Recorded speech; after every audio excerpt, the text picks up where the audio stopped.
This section, I want to talk about design sequence and what needs to be done there. I will give the example of villa design, let's say, okay? I think it will be the easiest one because it will involve architectural design, interior design, MEP design, structural design, low voltage, landscape and pool. Now, as we start design, and when the demand comes, we do the design brief and then space requirements and the space matrix. When we do the space programming with the client, we come up actually with something that we can we know that it will evolve and it will change, but it will be this is the core of what we have.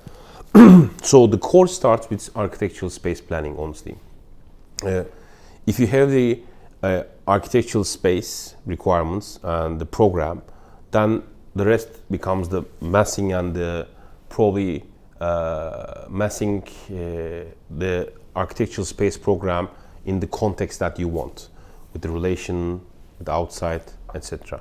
Now, when the design brief is finalized, is agreed upon, and the massing and the planning is final, then a lot of course, when you're doing this one, you have structural engineering already on board. You have to think about the basics of the MEP, mechanical, electrical, and plumbing, with storage tanks, where the AC system will be, what will be the system for the cooling, where is the main machinery will be there. If you have a pool, you have to think about the pool pump locations. If there is any special additional things which is coming more common, like the solar photovoltaic panels, probably water tanks, so on and so forth. So so what we start with architecture. In the architectural design, we have to think about these mechanical, electrical things, and then the best thing for this one is to ask questions to your solution partners. Now, in CK Architecture Interiors, especially in Dubai and in Turkey right now, we have some solution partners that we can just knock their doors and ask the questions to them. What would you, for example, you get a project and you have 1,000 square meter built-up area, no garage, no basements, just G+1. Now, when you start doing your sketches, you should always think about where's my MEP rooms will be, how big will be they are. I have to start kind of working on a structural grid system.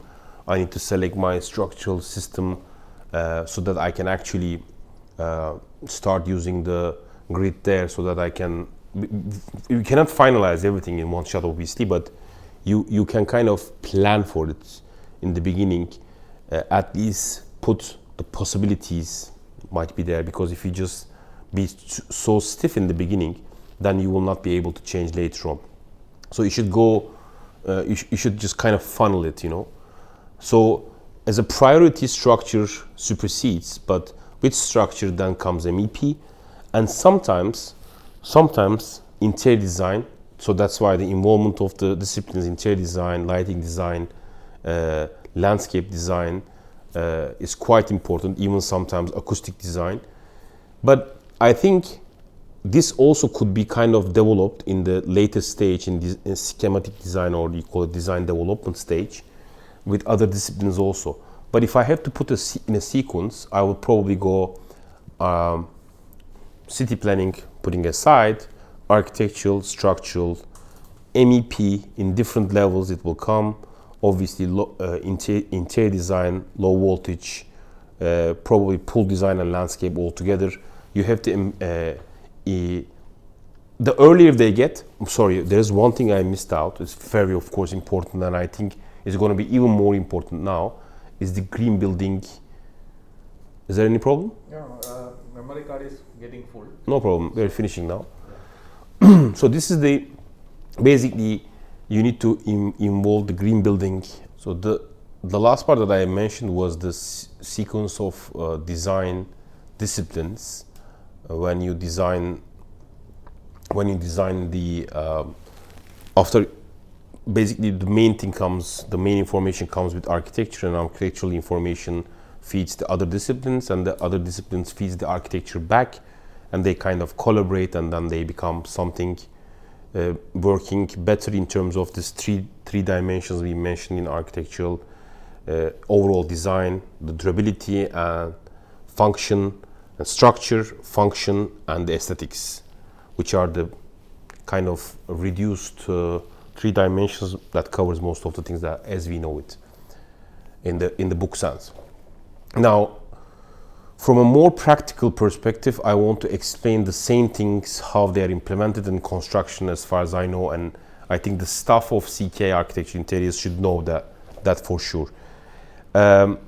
Everything, of course, in the first one we didn't talk about too much of the zoning and regulations that comes from the authorities wherever you are in any part of the world. There's rules and regulations.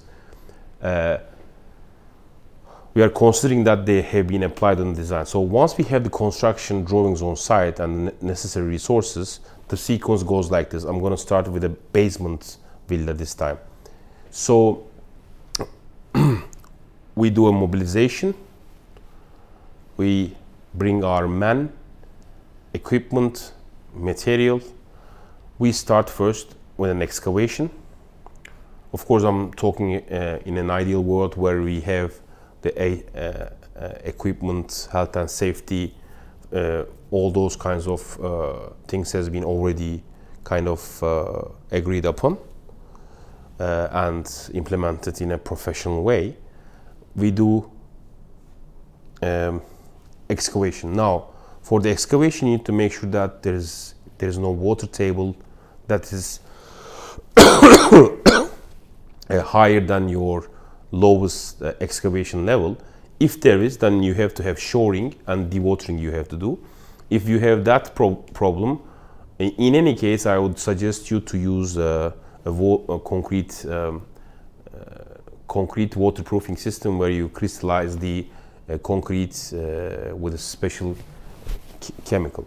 Now, excavation you do, if there is, as I told you, shoring, then excavation, then dewatering, then you do your PCC, thermite control sheet, plastic sheet, PCC, and then you do your steel work and shuttering, and then concrete works for the foundation, the retaining walls, the core, the columns, the slabs, columns, slabs, columns, slabs.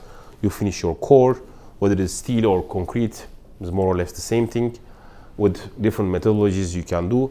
Meanwhile, I prefer to do everything quickly and do the coordination later on necessarily. Don't wait for this one, but in certain cases, due to the precisions required or other things, it might be done during the construction. The first fix of MEPs could be there in terms of conduiting and drainage. Could be or done in a later stage also. So you add conduits and for sockets and switches, other requirements in the facade, and you embed them in the concrete as per the. But for this one, you have to have the interior design also coordinated. So it's kind of a challenging thing to do that one. Once you have those things, you can start your facade with your framing and your wall finishes on the outside, with parallel inside your first and second fix of MEP, where you fix your main machinery, ducting, and then conduiting. Probably you can also do you can also do water supply and drainage system and connect them all. I think since the drainage goes with gravity, is one of the key factors that you need to do before everything, because that's has to be done and also has to be controlled, and should be controlled with the main members of the structure, the ducts and its slope, the drainage slope. Once these while these things are going, and if you finish in the low level on the ground floor your conduiting, you can put your screeding and keep your, you can do the plastering after you have clearance for the walls, and then you can do your screeding on top once you get the clearance from MEP on this one. Before the screeding, of course, you have to prepare the place for waterproofing in the wet areas. And the waterproofing, I always we sometimes discuss, should we do a second waterproofing after the screeding? We sometimes avoid it because we have the weeping flanges in the structural slab where we do the waterproofing there and lock the waterproofing on the weeping flanges. So once we have the waterproofing testing is done, minimum 48 hours, we do the screeding. We never, by the way, propose or recommend semi-dry mix fixing. Always we want to fix screeding and marble or ceramic directly glued on top or whatever the finish is.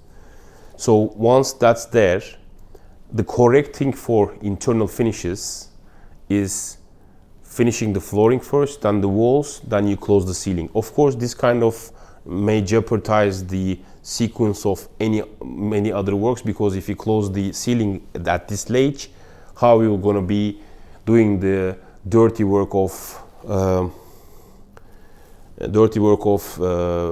the plastering and sanding and the painting of the gypsum ceilings. Usually the gypsum ceilings are gypsum, but it might be metal, of course. Also, I'm talking about the traditional way. So while you are when you reach to a level that you finish high level MEP works, you get a clearance and you do your suspensions in between. Once you have the final clearance for that one, you do the boarding and you close your ceilings. Once you close the ceilings, you cut them out.